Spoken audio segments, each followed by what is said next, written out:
Hey guys, Simon here again for another devlog, devlog number 8. I gotta say guys, I'm pretty stoked to do this one because I've created some crazy stuff and I can't wait to show you. So let's jump into it. If you can see right now, we have a brand new UI.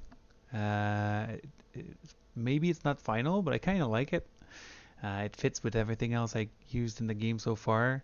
So I might stick with this one so far. If I find a better one in the future, maybe I'll change it. But for now, I'm pretty happy about this. And I don't know if you noticed, but we have something new in the hierarchy. It's called a skill database, which means I've implemented some skills. So for now, we have 5 skills. We have a poison cloud, so it throws the 3 vials that explode into a cloud of poison on impact. We have Vengeful Souls, which calls on the spirits of the dead to haunt nearby enemies. Then we have a Bind Souls, which harvests the souls of nearby corpses, refilling a portion of your mana. Then we have Necrosis. This is probably going to change. I don't know. I didn't have any idea for the name. Harness the power of darkness to heal your units. And then we have Unholy Spirit to summon a Unholy Spirit, an Unholy Spirit. There's a tiny mistake here. Summon an Unholy Spirit that will periodically cast Unholy Bolts that will heal your units or damage enemy units. So those are the skills so far. And the cool thing I wanted to show you guys is that I have actually implemented those in the game. So I can't wait to show you guys. I'm super stoked. It looks very good, actually. So first of all, of course, you start the game with no skill. So you got to go to base camp. You go talk to this beautiful guy here. Let me put this on maximum. Let's go. So you talk to him and voila, we have a beautiful menu for the skills. So talk to you about, well, I put the 5th one, but it's not there yet. I just have to put the actual button. Super easy to do. So I also have created a UI for the skill, as you can see. So you have the actual skill here, and when you hover over it, or if you use the controller to choose it, it's going to show you the actual tooltip for the skill. So you have the damage, duration, cooldown, mana cost, whatever. So it shows it for every skill, and of course, if there's no duration, it doesn't show it. I might change this in the future to like put the duration like not available or NA. But I'm still thinking about it, so let me know in the comments what you think would fit for this, or do I leave it as is, just show the information needed. And I'm pretty happy about this, so let's learn those skills. There you go. For now, I still don't have like any information appearing on screen when you level it, when you learn it, sorry, and then eventually you'll be able to spend energy or resources to upgrade those skills further on. So let me just close this like this, and then let's head to the actual battlefield where we'll test those. Alright, so let's choose stage 1. Of course, so here's the new thing in the army selection screen. So you still have the place where you can set your units as we did before, but now we have a new place here for the skills. So you're gonna be able to choose 4 skills to bring during the fight. So you can choose Poison Cloud here. We can choose Vengeful Spirit here. Let's go for Bind Souls here, and then Necrosis at the 4th one.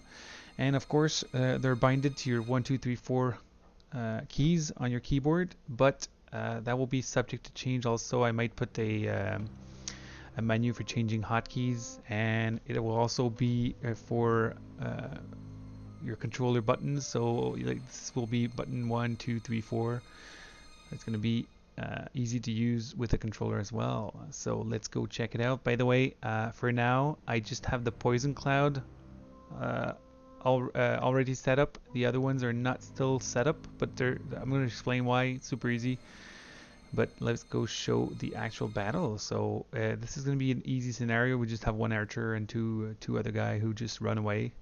So let's just attack them, and then I'll press 1, and it's going to shoot the vials, which explode on impact, creating poison clouds, which damage enemies periodically. And then let's just keep going and have fun. So here I could use, well, it doesn't work right now, but if I were to use Bind Souls, I would harvest the body of this guy and would grant me mana, and eventually I'll have maybe UI over here or down there to show you like the HP and the mana of your main character, stuff like that. So yeah, I'm pretty stoked about this one. Very happy with the result. Let me know, guys, what you think about the actual UI for now. If you think it looks good, how I have it set up. Maybe I'm gonna change those buttons here. Maybe give it their own UI. I'll play around with this eventually. For now, I think it looks good for the purpose it needs. I want to make it easy because eventually I was thinking about maybe having like enemies that can impact your UI. Like for example, an enemy could cast Confuse on you, which would just darken all the buttons so you wouldn't know what are the actual buttons you need to press for which function you want to give your army. Or I could have another enemy cast Confuse on you, which would like exchange position of those commands. So like a charge would become right, right, left, right, and then attack could become like down, left, you know. So you would exchange buttons like this. So I think it would make it for a fun and interesting way to keep the game, the player like really on edge, and just have him maybe focus on everything at once. Because I was playing the game a bunch of times, and I was like, well, now that I have skills, it's more interactive. But at first it was just like having your units attack and you would just stand there and watch them fight. But now that we have skills and the possibility of those enemies affecting your UI, I think it's going to make it so cool.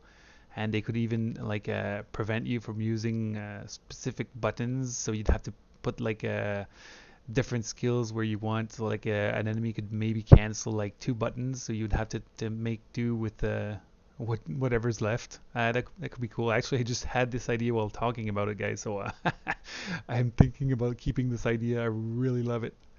So yeah, I believe that's most of the stuff that I've come up with.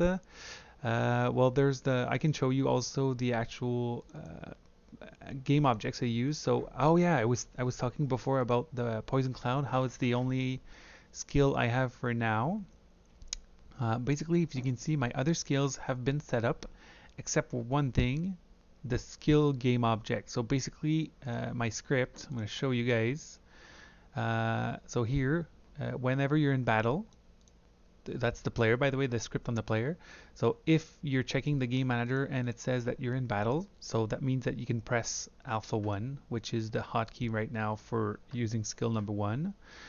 So if you press that, it's going to check if you have an equipped skill at the slot 0, which is the skill for button number 1.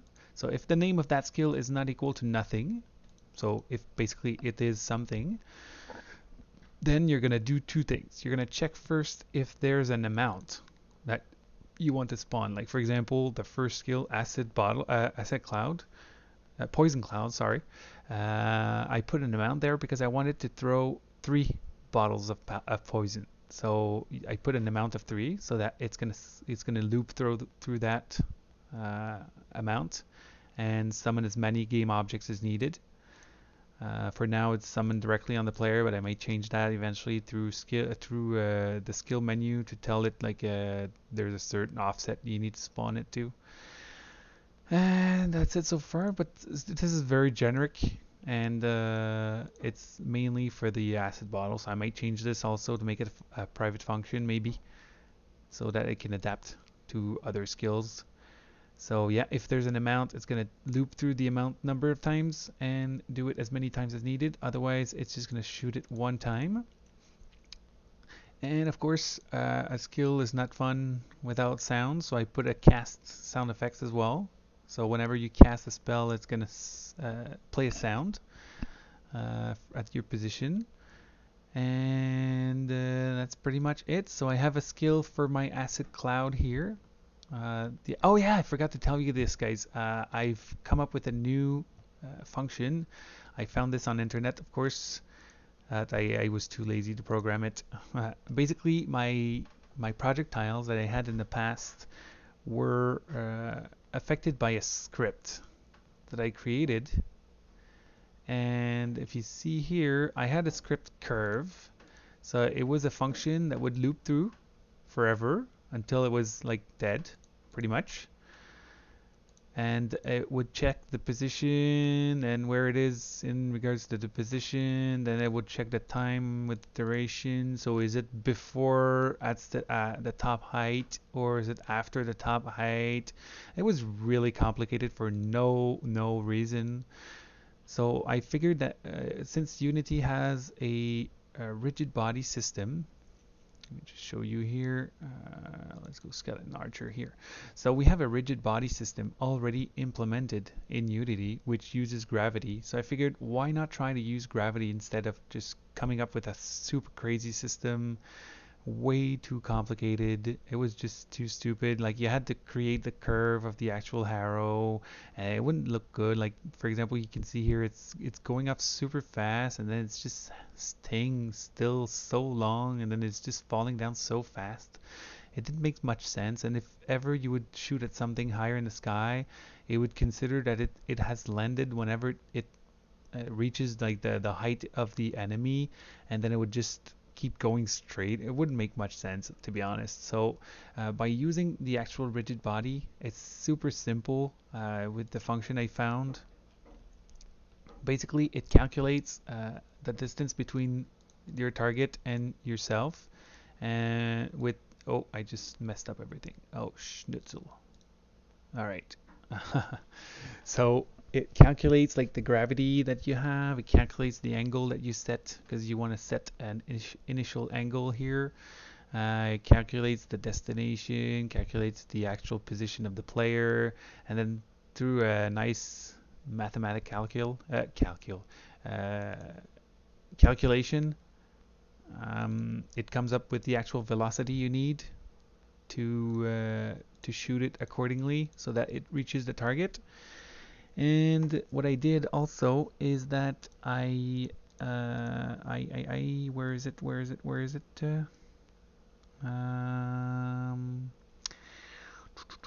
I put a randomness factor here somewhere. Oh, there you go. So I put a random factor here so that you don't ever target the actual target that you want. Sometimes you're gonna target the place next to him, or like maybe one or two pixels next to it, so you don't always hit on target. So it adds a bit of randomness to it. Of course, when you're an archer and you shoot like 7 arrows in a row, don't think the 7 arrows are gonna land at the exact same place. So I prefer to do it with a random factor like this. Makes it more cool.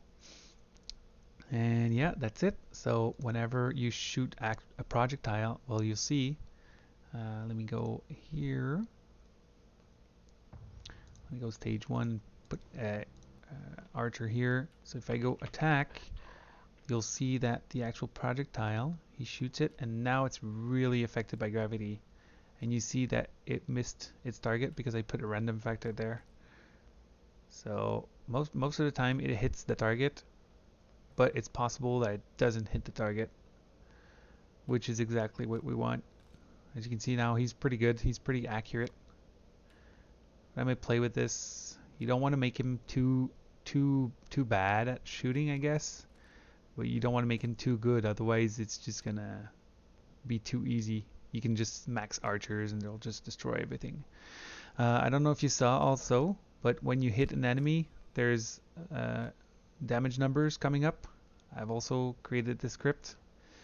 In the past, I put it on my own units, but now since we have the UI here showing the health of our units, I figured that it was not really useful. It was clogging the space above the units so much that it was a bit disgusting.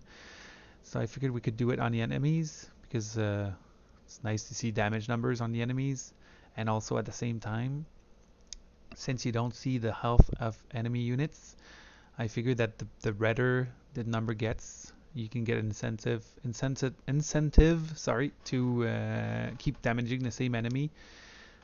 This way you know that he's gonna die soon or not. So yeah, that's pretty much everything I did so far, guys. I was pretty happy with this update to the game. It's starting to look very good. Um, I might have some good news in the future also. I want to keep hanging on to it though. I'm not sure yet, but maybe in the future I'll announce something big also. So stay tuned and don't forget to leave a like if ever you liked what you saw. Don't forget to comment down below if you have ideas and stuff you'd like to see. If you think some things are good, bad, whatever you'd like to change it, just let me know. It's always appreciated to listen about you guys, your opinion, and to get to know you guys. Don't forget also to tell your friends about this channel. Of course, if ever we grow big enough, I might be able to have some more time on my hands to make more games, to maybe play other people's games, maybe put those videos inside my channel as well.